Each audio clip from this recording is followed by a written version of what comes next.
Hello and welcome to Policing TV. I'm Jason Harwin. I'm delighted to be hosting the second in a series of interviews exploring the role of the College of Policing.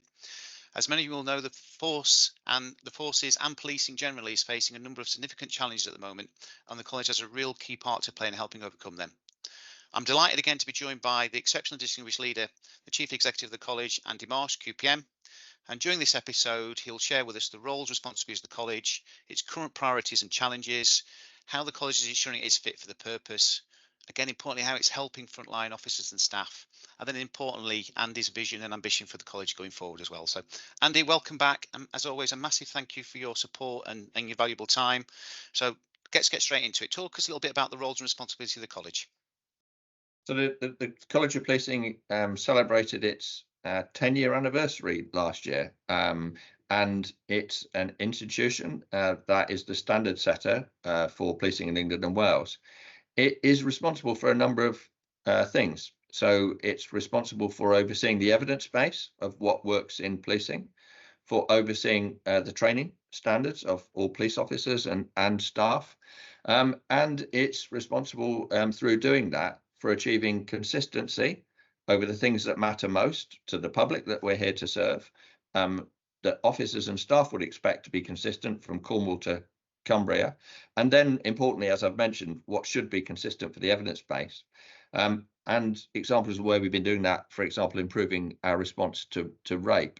But we also are home for the National Centre for Police Leadership. And when I talk to any officers or staff and talk about their best times in policing and their worst times, what I will find in the best times is a leader that's created a strong team, that has ensured fairness and good standards at work, that has valued what people have done, has recognised them, has helped people develop in their careers. And unfortunately, Jason, and you many years experience yourself, you'll know this. Sometimes when you speak to officers and staff about the worst times in their career, we will hear some disappointing stories about what leaders could or should have done to make a difference. So the college has got an incredibly important role, and I would say, given the problems that policing faces in 2024, a strong and effective College of Policing is needed by the service more than ever before. Yes, certainly. And again, like I said, again, it's the important bit. It is the professional body, isn't it, for policing, and therefore it's about setting standards. All the bits you touched on there. In terms of current priorities for yourself, Andy, what are the priorities for the college? In terms of what we would want to do, to use a word that we occasionally have used, utility. We want to be useful. Now I've reflected. I thought I knew a lot about policing when I came to the college. I've been a chief of two forces for over 8 years. Spent 3 years in every rank as a detective and a uniform officer. I'm not suggesting I knew it all, but I'm still learning about the great depth, the great well of support the college can offer individuals and organisations.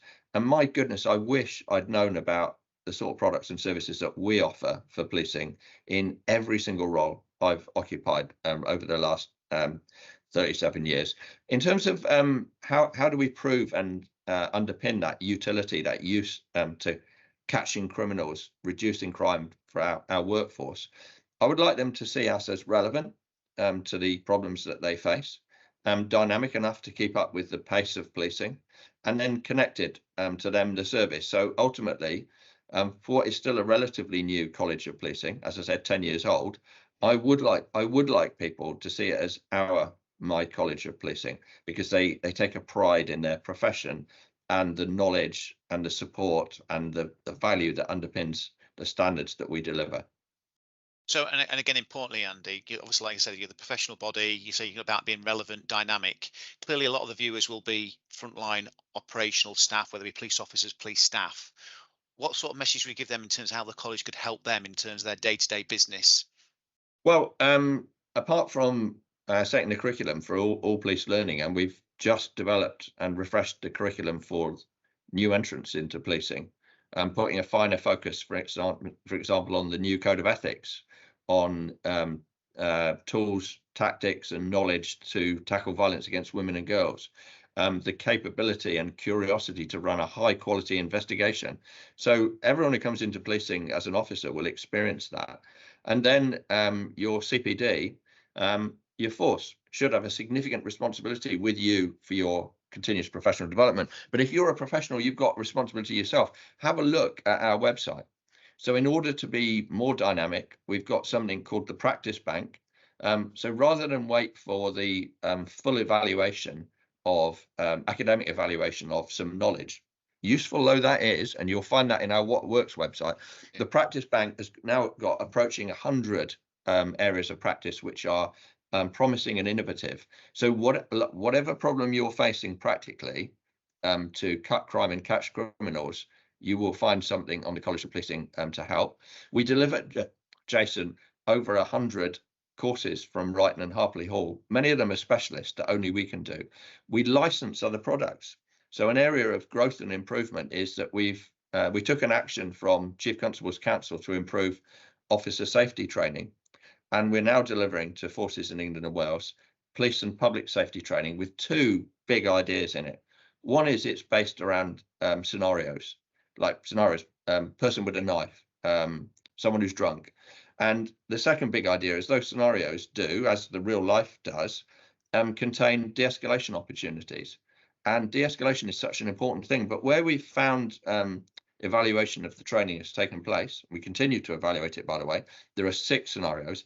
We found a reduction in over 10% of use of force, a reduction in injuries, and all of the benefits that go with that, including a reduction in the number of assaults against colleagues. So people receiving that public police safety training won't necessarily think College of Policing, but it is a licensed product by the College of Policing, as indeed is driver training, as indeed is police use of firearms or public order tactics. Now, what we are doing, I intend as well in a non-bureaucratic way, is to actually raise the standard to a common minimum standard amongst other areas that are really important, that we need to offer some assurance to our staff and colleagues that you're going to be trained for this job. So, Jason, this sounds crazy, but there could have been people who were asked to investigate a rape who'd had no specific training for it.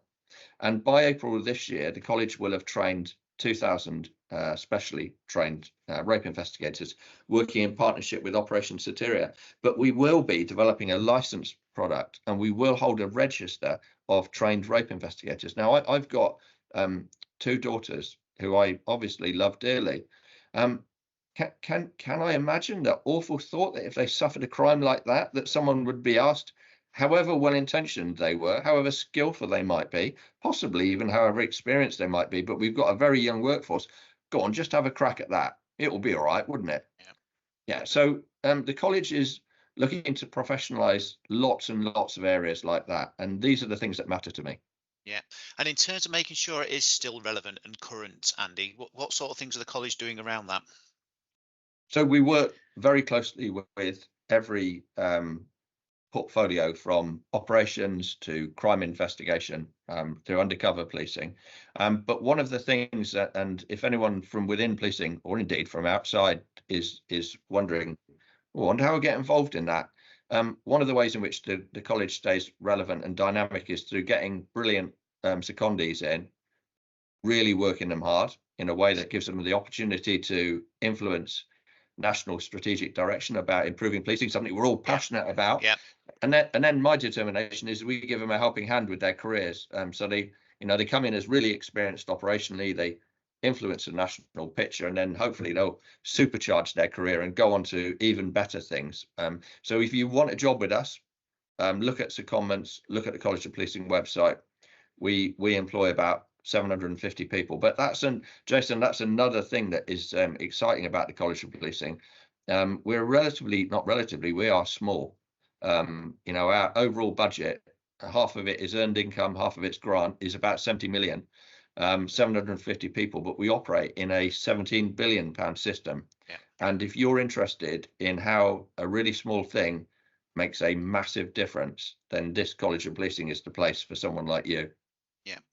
And again, we'll come to that a bit later on, Andy, about how, again, from outside looking into the college, again, how they can help. So I'll cover that later on. But just in terms of future for the college, again, clearly, as always, it's not about standing still. Policing has a real challenge, doesn't it, about trying to keep up at times because of criminality changing, all the issues around expectation.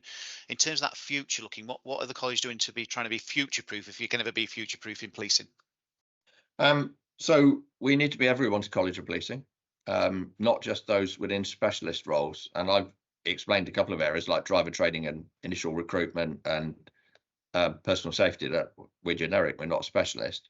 But we need to do more to raise the level of support to everyone in policing. So I hope and expect that an area that has been well invested in but has got lots more to do is in vulnerability and public protection. We're working incredibly closely with the police leads on that. My new deputy is Maggie Blythe, who's a great subject matter expert, and we've just hosted a 2-day vulnerability conference at Brighton. So I hope to see a very significant programme of professionalising public protection.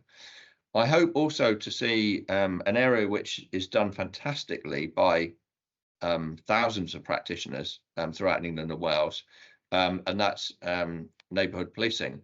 I hope to support neighbourhood policing with a level 1 to 4 training support of knowledge, skills and powers that will help people from PCSOs to BCU commanders or local policing area commanders to even better listen to and protect their communities from crime and harm.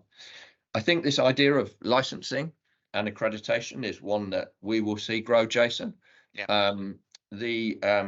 An area which is particularly relevant that we've heard a lot about in recent weeks through the shocking, disgraceful issues that have been raised through Lady Ailish Angelini's report, is that it's one thing to write a new code of practice for vetting. It's another thing to write new authorised professional practice for vetting, both of which we will do.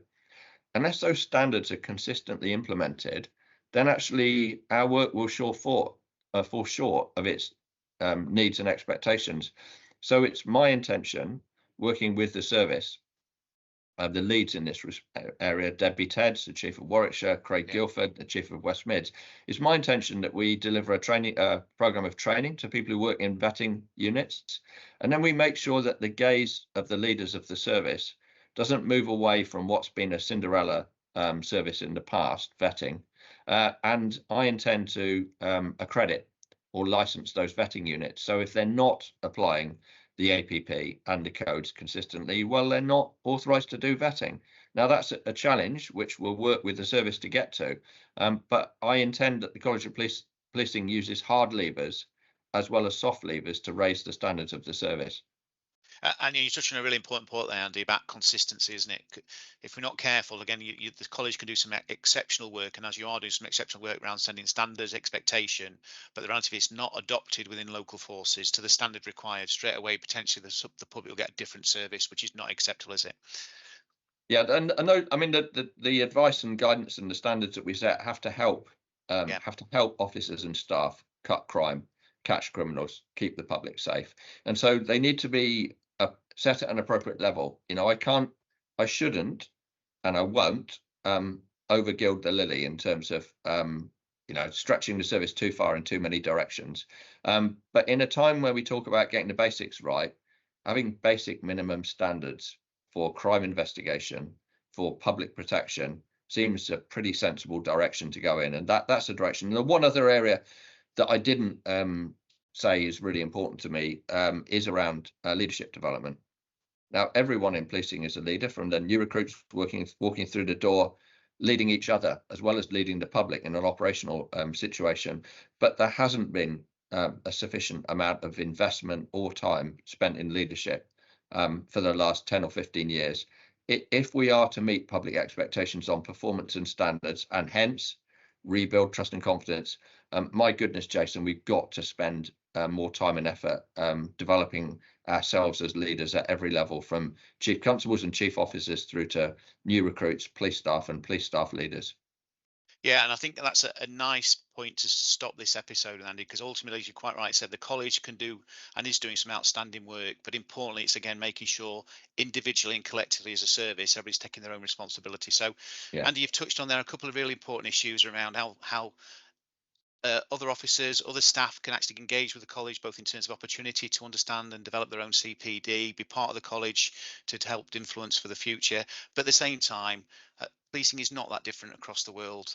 People are dealing with similar issues, and there is a knowledge base there within the practice bank where people can go into, get some information, signpost to other colleagues or other police forces that have done some similar kind of work, but importantly making sure we're not duplicating. Importantly, what we're doing is sharing, and importantly, we're learning. So Jason, I know you're wrapping up. I heard a funny story the other day, and I'm not going to name the country involved, but the director of the National Crime Agency told me that he just met an interior minister from a European country who said that it was a man, his favorite website was the College of Policing because there was an unbelievable amount of free resource on cutting crime and standards. So check our website out, have a go at that.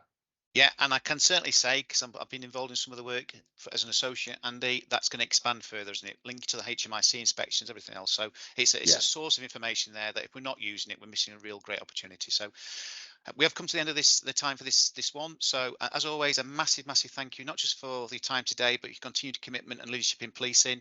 In future episodes, we will speak with other leaders from the college and leaders that's working with the college to talk in more detail about some of the critical work.